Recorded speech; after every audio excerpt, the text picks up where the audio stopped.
Welcome back to another episode of Pick Your Passion podcast, hosted by your boy, It's Only Mitro, presented by It's Only Media. On today's episode, I decided to talk to you all about the price of passion. And it's simple, honestly. It's as simple as following or pursuing your passion, that it all comes with a price. Now, this price could be one of two things. It could be sacrificing because you feel like paying the price will be missing out on fun, whether it's going to the club every weekend or spending your money on alcohol and weed or not chasing the women or the man that you've been trying to get with for the however long, or even just cutting out time on the video game.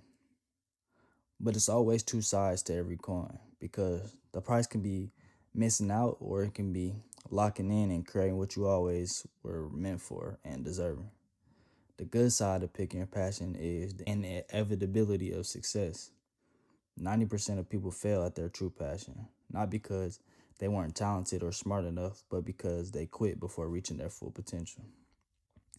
At the end of the day, the price of passion is one and the same because sacrificing temporary fun is mandatory, but it will more often times than not lead to a lifetime of accomplishment. Now, what does this look like? What is pursuing your passion in the fullest really look like? Because some people have that. They feel like they can, slack off a little bit and only on the weekends, or maybe I'll do it today, maybe not. And they're kind of wishy washy with actually following their dreams and going after their goals. But what is picking your passion and really diving full in look like? Sometimes it's waking up at 6 a.m. every day or going to sleep, maybe an hour later than you normally do so you could stay up that extra hour or so to really push through and get to where you're trying to get. It's cutting out some of that TV time, cutting out playing the game. Every weekend doesn't need to look like you getting ready. You're spending an hour and a half to get ready, then you're spending 3 hours at the club, maybe go to the after, things like that have to kind of be cut out if you're looking to really get to where you want to get to. Now, this doesn't mean every single waking second, every single waking hour is you constantly goal driven. Obviously, you have things that you need to do to kind of rewind and calm down your mind. It doesn't have to be work, work, work, work, work every single second of every single day. People have families.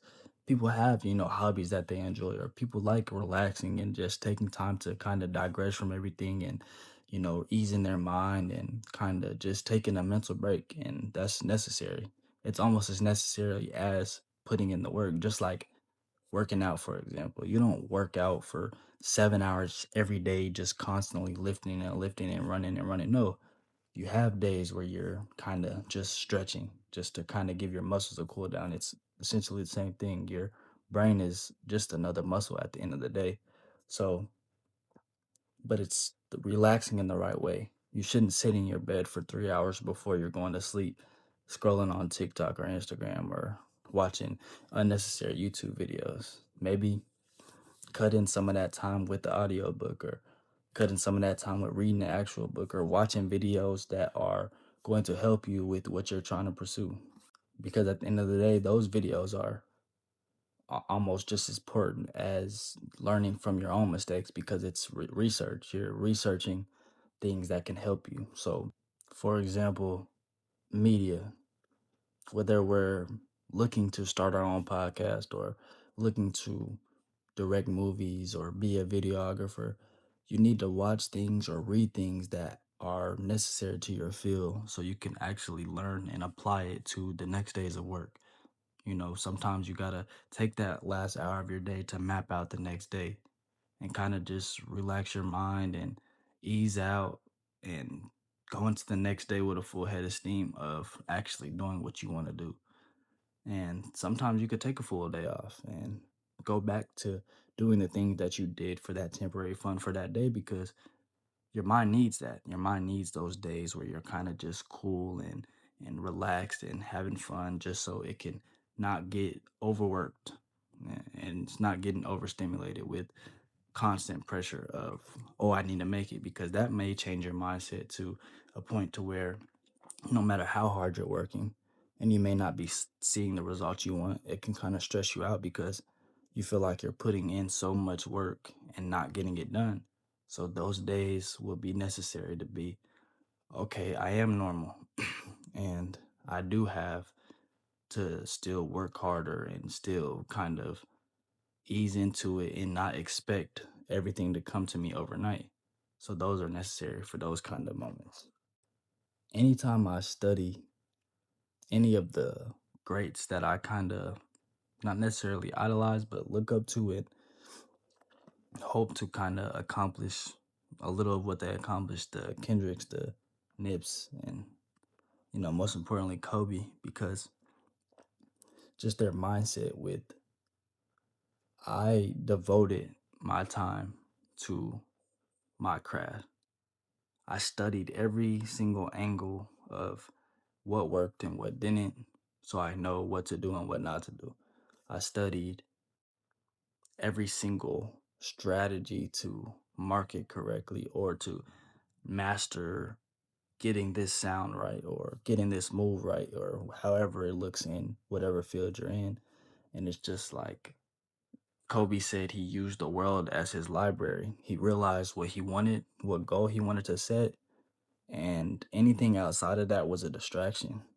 So from there on, he just used everything in his life to work towards his goal. The world was his library, literally. Everything he seen was, whether he was watching TV and seen something on the TV or was driving, he might have seen a car pass by and it had us, everything just reminded him of what he was really looking to get.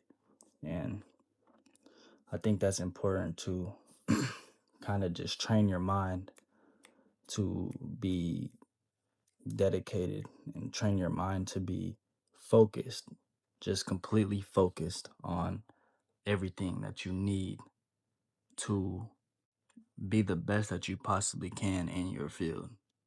So I used to want to be, a professional athlete when I was a kid, and everything in my life was surrounded by sports. I was mostly football and basketball. Anytime I was with my cousins, we're being competitive. We're going outside to play each other one on one or throw the football. Or we had practice. After practice, we're staying for an extra hour. We're going to practice early. We're playing nothing but sports video game. It was just sports, sports, sports was just our entire lives. As I got older and kind of realized, I may not be as physically blessed as a lot of my counterparts to where I may not be able to succeed in these type of things. It kind of was a hard hitting moment in my life realizing like, I'm not very tall. I'm not very, big as far as structure, mass and body mass and weight. So it's kind of tough for me to, accept the fact that I may not be able to do this. So I need a shift. So after it was kind of just like, what do I want to do? And to me, it was always just learning. Like I like to learn about anything. My friends always call me a nerd. They say like, yeah, you are a nerd because anytime something's brought up, if you have an interest in it, you take time to actually learn about it. You're going to research it and read about it, watch videos about it. You're really just going to take the time to understand it to a deeper level, even if it doesn't have nothing to necessarily do with me or something that I'm going to use in the future. It's just interesting. So little things like that. So I just kind of felt like that was something that I wanted to include in whatever I'm doing. So when I finally realized that media and movies was what I wanted to do, I kind of just started taking time to really look at things different. Now, every time I watch a movie, I notice the camera angles. I notice the way the camera pans or, the dialogue back and forth, or somebody must say something in this type of way while the camera is showing this. I catch things that the normal eye may not catch just because I took the time to really learn about this type of stuff, going through my classes and looking at videos or reading about film, just because this was something that I wanted to do. And I kind of incorporated some of those things into some of the projects that I've put together. and I may not be fully devoted like I need to be, just because I feel like, it's my last few semesters of college, last 2 semesters before I graduate in May. And after that, it's really when it's going to get real. So I kind of just been kind of take as much time as I can to relax and settle down before I dive fully in. And once I do, I feel like I'm already kind of mentally where I need to be. It just hasn't been applied yet. So I feel like preparing my mind mentally is going to help me so much to where when I do dive in fully and I get, an internship that I need or a job that I really wanted, then I'll be able to take all of my time and really focus on my craft. And I think that that would be an example that I can set for people around me. I've been having people say that they're gonna move out here and do this, that, and the third, and it's like if they move out here and I'm already on top of the things that I need to be, and there's other gonna be the people that are surrounded by me or that I'm surrounded by, then we can all fully focus and take what we're doing to the next level and really accomplish the thing that we want.